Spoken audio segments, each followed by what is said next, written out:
Supreme court के जजेस ने कहा कि भाई 338 करोड़ का मनी ट्रेल है।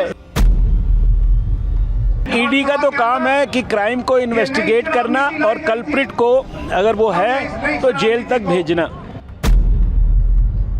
दिल्ली के मुख्यमंत्री अरविंद केजरीवाल को आज ईडी के सामने पेश होना था। बता दें कि ईडी ने कई दिन पहले समन जारी कर सीएम अरविंद केजरीवाल को दिल्ली शराब नीति घोटाले से जुड़े केस में बुलाया था, जिसका जवाब देते हुए सीएम केजरीवाल ने ईडी को एक पत्र लिखा और कहा कि वे ईडी के सामने पेश नहीं होंगे। इसी के साथ समन को भी उन्होंने गैरकानूनी बताया। वहीं अब इस पर राजनीति तेज हो चुकी है। बता दें आज बीजेपी की तरफ से राजघाट पर आम आदमी पार्टी और दिल्ली के सीएम अरविंद केजरीवाल के खिलाफ जमकर विरोध प्रदर्शन किया गया और इस दौरान सीएम पर बड़े आरोप भी लगाए गए।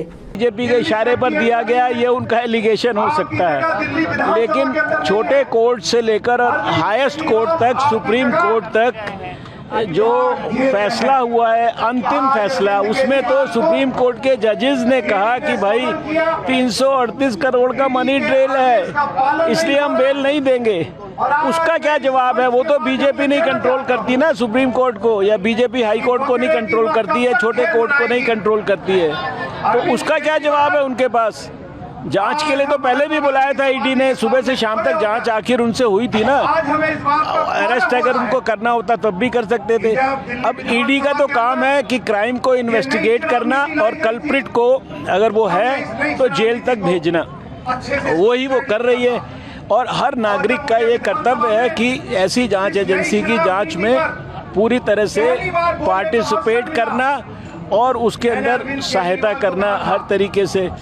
ये अगर कट्टर ईमानदार अपने आप को कहते हैं, कट्टर सच्चाई का पक्षधर कहते हैं, तो फिर जो है ये जांच से क्यों भाग रहे हैं? ये तो हमारा कहना है कट्टर ईमानदारी का झूठ बोलने वाले उच्चतम कोटि के कट्टर बेईमान हैं। ये मैं बोल रहा हूँ, एलिगेशन नहीं है ये मेरा, ये अब सिद्ध हो चुका है और ये उनको सिद्ध करके दिखाना है कि वो कट्टर ईमानदार है। और उसके लिए सबसे पहला काम है कि जांच एजेंसीज के सामने जाकर सच बोलें।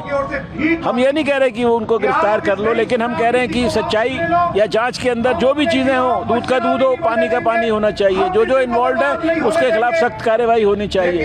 अब कौन इन्वॉल्व है, कितना इन्वॉल्व है, ये जाँच एजेंसी काम कर रही है, मैं नहीं कर रहा हूँ। एमपी में भी आज रोड शो कर रहे हैं, भगवंत मान के साथ केजरीवाल करेंगे, इसके अब वो क्या कर रहे हैं मुझे उस पर कोई कमेंट नहीं करना।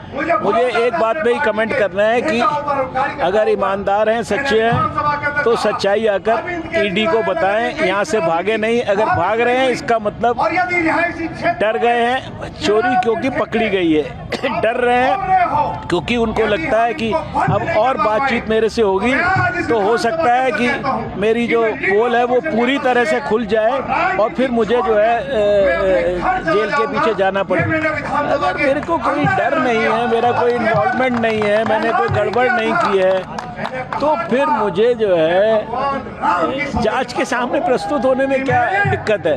दिल्ली सरकार के मंत्री राजकुमार आनंद के यहाँ भी आज छापेमारी। मुझे उसकी डिटेल जानकारी कोई नहीं है, मैं इसलिए कोई उस पर कमेंट नहीं कर सकता।